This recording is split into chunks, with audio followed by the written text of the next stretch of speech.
Do you ever wonder where some of your fancy schmancy cars come from? Probably some third world hellhole, correct? Assembled by a bunch of half-starved miners? If that was your guess, then I gotta tell you, you're one cynical dude and I'll be praying for you. The answer is right here in the good old US of A. And today we're touring the largest BMW plant in the world at Spartanburg, South Carolina. But before that, let's check out their visitor center. BMW is one of the most popular luxury brands, and I can't believe we get to see how the sauce is made. Okay, we're here at BMW. So we're gonna go inside and see what it's all about. The first building we're going to is the BMW Zentrum, which basically translates to BMW Center. The visitor center has the only BMW museum in North America, and I'm not surprised by the beautiful water features. I wouldn't expect anything less from a brand that built engines so good. It got the stamp of approval from these guys. Nice outfits. There's a dead bird in their fountain. I wonder how long it's been dead. So we're at the Zentrum BMW Visitor Center. Okay, let's see what's inside the museum. Admission is free, but you have to sign a waiver. What are they afraid of? Sending us off to a camp? Hey, that actually sounds pretty fun.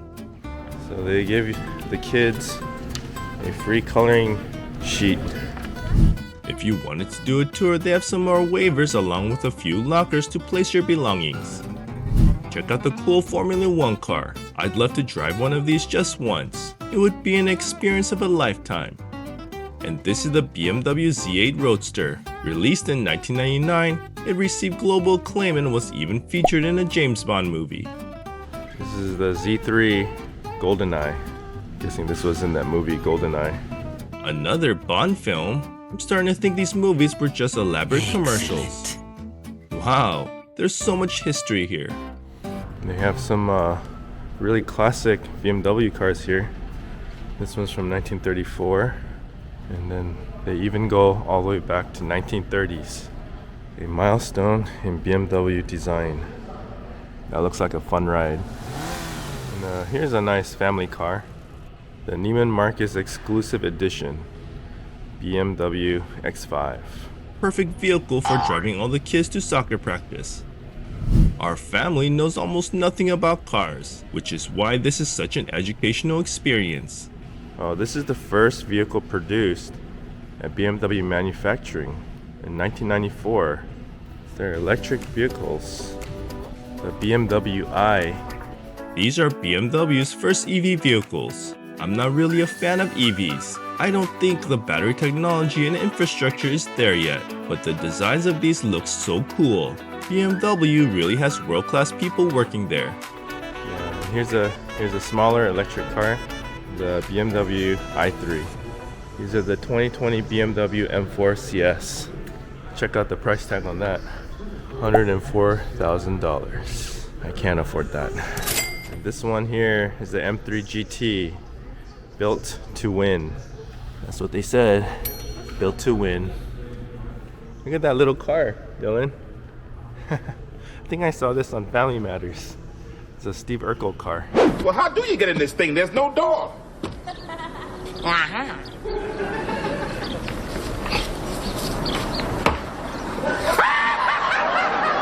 It says it's the most beloved microcar of its time. It's kind of it's like a motorcycle slash car. And that's their little timeline. Started back in 1916. We got a few more here. A few more showcase cars. This is a new one. It's only $51,000. And here's the $86,000 one, 2020 M50i. And then you got the BMW X7 right here. Nice family car, very sporty looking. And then back here you have the bikes. I actually like this one. This one looks like something I would ride. And they got some artwork here. This artwork was made by Cassidy Russell from Savannah College in Art and Design. And so now we're gonna go over and check out their little gift shop. So you can buy all your BMW swag. And purses for the women. feels nice. Oh, and passports. And then, oh, you could get your own BMW watches. Pretty pricey, but you could have it if you wanted. Oh, tricycle. Engineered by BMW. If you go to the cafe, they have a lot of German products. So you can actually come here to BMW Zentrum and have your breakfast. Okay, so that's pretty much it for the museum portion.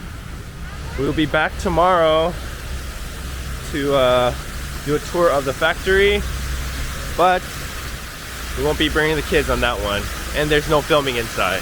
So see you then. Let's see if the baby bird is still there. Is the baby bird still there? Oh, the baby bird didn't move. Same spot. Oh no! Me and my wife returned the next day for the plant tour. You can book them online, but when checking the website recently, it says it's suspended for the rest of summer. Well, that's too bad. In the meantime, we'll get the exclusive privilege of walking through their factory. Alright, so we're back here at BMW. We're gonna be doing our tour, but there's no video allowed inside the tour. Before the tour, they gave us a quick orientation, then loaded us into the bus to take us to their plant. Couldn't record in there, but here's what I learned. The first process is to weld the entire body. This is done by robots, and there are about 2,000 of them. After the welding, the body goes to the paint shop for a 5-point finish, which is a 12-hour process. And then the human workers come in at the assembly hall. These people install various components to the vehicle, such as the interior, engine, and powertrain. The final step is the quality assurance testing. Cars can be extremely dangerous, so BMW needs to make sure their products keep you as safe as possible. Once that's finished, the car is ready to be sold. This plant produces up to 1,500 X-Series vehicles daily. Wow, that's a lot of steel. Alright, so we just finished the tour, and make sure you get your ticket stamped. BMW will give you, I don't know what this is, a magnet? Yeah, so we got a magnet.